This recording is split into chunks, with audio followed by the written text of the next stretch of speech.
Students, we would be discussing this question and its solution. The question says limit 0 to pi mod of cos x whole cube dx is equal to. So we have to integrate this.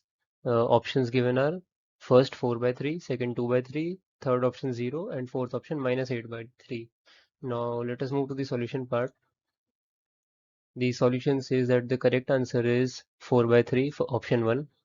So now let us see how it works. So the question was 0 to pi mod of cos x whole cube dx. So as we all know, the graph of cos x is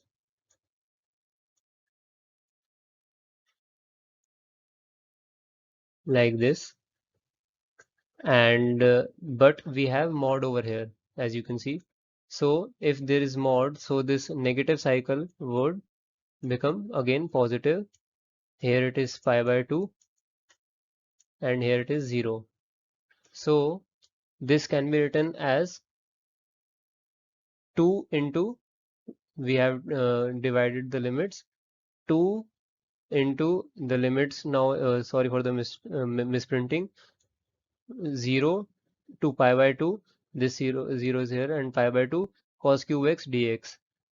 And there is a formula of 4 cos cube x which we have applied in the second step. So taking 4 at the denominator, the cos cube x can be written as 3 cos x plus cos 3x upon 4. Limit is 0 to pi by 2 into 2. And here cancelling 2 and 4, we will get 1 upon 2. And we integrated it. And when we put the limits of 0 and pi by 2, we get 3 minus 1 by 3, which is multiplied by 1 by 2. Here it is also misprinted, so it is 1 by 2 into 8 by 3, which gets 4 by 3. I hope everybody got the solution.